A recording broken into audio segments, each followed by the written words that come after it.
వినరో భాగ్యము విష్ణు కథ, వినరో భాగ్యము విష్ణు కథ. అలాంటి సుధాత్వం జ్యోతి అంబరే, ఆకాశంలో ఉండే జ్యోతులున్నాయే అదివో చూడరు అల్లది మొక్కరు అంటూ గుదిగొని బ్రహ్మము కోనేటిదనని చెప్పి, రవి మండలములో రంజిలు తేజము, దివి చంద్రుడిలో తేజము, భువి అనలంబున పొడమిన తేజము, వివిధంబులకు విశ్వతేజము అంటారు అన్నమాచార్యుల వారు.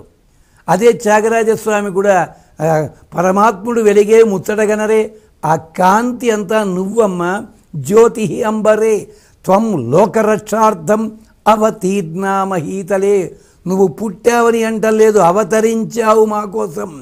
లేకపోతే వసుదేవుడికి అంతకుముందే భార్యలు ఉన్నారు కదా, మరి వాళ్ళకి ఎందుకు సంతానం లేదు? నిన్ను వివాహం చేసుకున్న తర్వాత నీకు కలగబోతున్నాడు, లోకరక్షకుడైన పరమాత్మ రాబోతున్నాడు.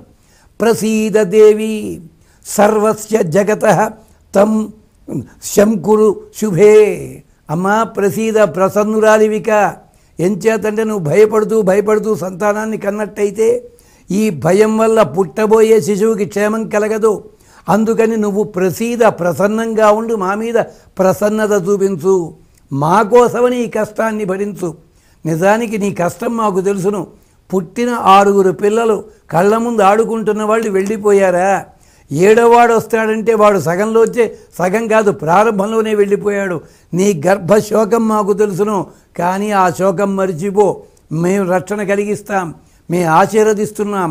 ప్రసీద శంకురు శుభే, సర్వస్య జగతః శంకురు, శుభాన్ని కలిగించు మాకందరికీ కూడా, లోకానికి.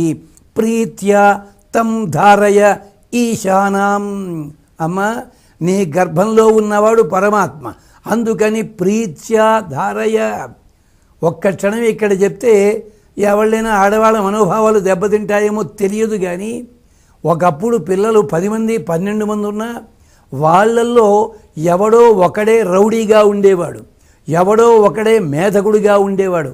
ఉన్నవాళ్లలో దాదాపు అంతో ఇంతో చదువుకున్న వాళ్ళు ఎవళ్ళో ఉండేవారు. మరి ఇప్పుడు పుట్టిన 100 మంది పిల్లల్లో చూసినట్టయితే 190 మంది ఒంటి మీదకి 10 ఏళ్ళు రాకుండానే తల్లిదండ్రులని ఎదిరించేలా మాట్లాడేవాళ్ళు వస్తున్నారు. కారణం ఏమిటి? ఇదిగో ఇక్కడుంది పదము, త్వం ప్రీత్యా ధారయ. గర్భధారణ చేసినప్పుడు ప్రేమతో ధరించు, ప్రేమతో ఆ పిల్లవాడిని మొయ్యి, ప్రేమతో బిడ్డని మొయ్యి. అంతే తప్ప భాగవత మహత్యంలో ఒక కథ ఉంది. దుందులి అని ఒక ఆవిడ గర్భం ధరించింది. ఆవిడ గర్భం ధరించకూడదనుకుందిట. ఎంచేతంటే గర్భధారణ అయినట్టయితే నా అందం పోతుంది, అంతేకాకుండా ప్రసవం తేడా వస్తే ప్రాణం పోవచ్చును, లేదా పిల్లవాడు పుట్టినట్టయితే వాడు ప్రాణాన్ని తీసుకురావచ్చు అని మహాతల్లి ఏం చేసిందో తెలుసా? ఒక సిద్ధుడు ఇచ్చిన మామిడి పండు ఉంటే అది తాను తినడం మానేసి పెరటిలో ఉన్న ఆవుకి పెట్టింది. కానీ మళ్ళీ గర్భం ధరించాలి కదా, అందుకని అదే సమయంలో గర్భముతో ఉన్న తన సోదరిని తన ఇంటికి తెచ్చుకుంది, తాను గర్భము నటించింది. అదిగో ఆ సోదరికి పుట్టిన పిల్లవాడు తన పిల్లవాడిని నమ్మించింది, వాడు దుందుకారి అయ్యాడు. మరి ఆవుకి పెట్టింది కదా, అక్కడ పిల్లాడు పుట్టాడు. ఆవుకి గోకర్ణుడు. చివరికి ఆ గోకర్ణుడే వీళ్ళందరికీ మోక్షం ఇస్తాడు. భాగవత మహత్యం అని చెప్పి దాంట్లో అద్భుతమైన ఘట్టమిది, గోకర్ణోపాఖ్యానం అని చెప్పి. అంటే ఆ రోజుల్లో కూడా తమ సౌందర్యం నాశనం అవుతుందని చెప్పి అనుకునేవాళ్ళు ఉన్నారన్నమాట. అందుకని అలాంటి చెయ్యకు తల్లి. ప్రీత్యాధారయ, ప్రీతితోటి. ఇదే మళ్ళీ ఇంకో మాట చెప్పుకోవాలి. రామాయణంలో ఓ ఘట్టం ఉంది కదా, పాయసపాత్ర పట్టుకొచ్చి ఇచ్చాడు ఆయన ప్రజాపత్య పురుషుడు. ఇస్తే ఈయన ఏం చేశాడు? ముందు సగం భాగాన్ని కౌసల్యకి ఇచ్చాట, మిగిలిన సగంలో సగాన్ని కైకమ్మకి ఇచ్చాట, ఆ తర్వాత సుమిత్రకి ఇచ్చాడు. ఆ మిగిలిన సగంలో సగం మళ్ళీ కైకమ్మకి ఇచ్చాట, మిగిలిన భాగం మళ్ళీ సుమిత్రకి ఇచ్చాడు. మనమంతా చుట్టూ పట్టుకు దెబ్బలాడుకుంటాం, ఈయనకి ధర్మం తెలియదా దశరథ మహారాజుకి, ఎందుకు అలా చేశాడు అంటూను. అక్కడ వాల్మీకి చెప్పాడు, ప్రీత్యా, ప్రేమతో ఇచ్చాడు. ప్రేమతో తానిస్తే వాళ్ళల్లో వాళ్ళు దెబ్బలాడుకున్నారా? వీళ్ళు కాకుండా ఇంకా భార్యలున్నారు, వాళ్ళకేమన్నా కోపం వచ్చిందా? లేదు. ఇదే విశేషం అక్కడ. వీళ్ళందరూ కూడా పతి సమ్మానం మేనిరే, ఆ వాక్యాన్ని మన రామాయణ ప్రవక్తలు కూడా మరిచిపోతుంటారు పాపం. వాళ్ళు అలా పాయస విభాగం చేస్తే ఎవళ్ళకి ఈర్ష్య ద్వేషము కలగలేదుట. అందరూ కూడా భర్త గారు మమ్మల్ని సన్మానం చేశారు అనుకున్నట్ట. అంటే పాయసము దక్కని ఇతరులైన ఉపపత్రులంతా కూడా వీళ్ళ ముగ్గురికి సంతానం కలగాలి, క్షేమం కలగాలని కోరుకున్నారన్నమాట. పతి సమ్మానం మేనిరే. అంచేత తల్లి త్వం ప్రీత్యాధారయ, ప్రేమతో ధరించమ్మా. ఎంచేత నీ ప్రేమ అంతా ఆతడు పుడికి పుచ్చుకోవాలి, తద్వారా లోకక్షేమకరుడు కావాలి. అంచేత ప్రీత్యాధారయ. ఈశానం, ఎవరా మహానుభావుడు? ఎక్కడో ప్రకృతి మండలంలో ఉండి ఏదో కర్మలు చేసుకుని పుణ్యపాపాల వల్ల పుడుతున్న మామూలు జీవుడు కాదు. ఈశాన, ఈ సకల ప్రపంచానికి కూడా నియామకుడు ఆయన. ధృతం ఏన అఖిలం జగత్, దీంట్లో ఉంది అసలు విశేషం. ఈ సకల ప్రపంచము ఆయన చేత ధరింపబడుతోంది. అలాంటి ఆయన్ని నువ్వు ధరిస్తున్నావు. ఇప్పుడు ఎవరు గొప్ప ఆలోచించు. ప్రపంచమంతా ఆయన వల్ల పుట్టింది, ఆయన్ని నువ్వు పుట్టిస్తున్నావు. ఇదమ్మా తల్లి విశేషం. దీన్నే వేదాంత దేశికుల వారు చమత్కరించారు. ఒకతోట హిరణ్యకశిపుడి ఇంటిలో ఉన్న ఒక స్తంభంట బ్రహ్మదేవుడికి నాయనం అయ్యింది అన్నారు. అదెలాగండి అన్నారు. నరసింహస్వామి ఎక్కడి నుంచి వచ్చాడు? హిరణ్యకశిపుడి ఇంటిలోని స్తంభంలోంచే వచ్చాడు మహానుభావుడు. అంటే స్తంభంలో పుట్టాడంటే అర్థమేమైంది? స్తంభము కాస్త శ్రీ మహావిష్ణువుకి జన్మ కారణమయ్యింది. మరి శ్రీ మహావిష్ణువు కొడుకు ఎవరండి? బ్రహ్మదేవుడు కదా. ఇప్పుడు బ్రహ్మదేవుడికి స్తంభం ఏమవుతుంది? పితామహీ అభూత్ తక్షణాత్ అన్నాడు. అంటే సాహిత్యంలో ఉండే, శిల్పంలో ఉండే అందము చూడాలి, దాంట్లో ఉండే అంతరార్థం చూడాలి, మనస్సు పులకిస్తుంది. అంతే తప్ప ఓ శ్లోకం చదివి అర్థం చెప్పేస్తే తెలుస్తుంది. కానీ ఆ మహర్షి ఎంత కష్టపడి ఆ శ్లోకాన్ని మనకు అందించాడో గమనించండి.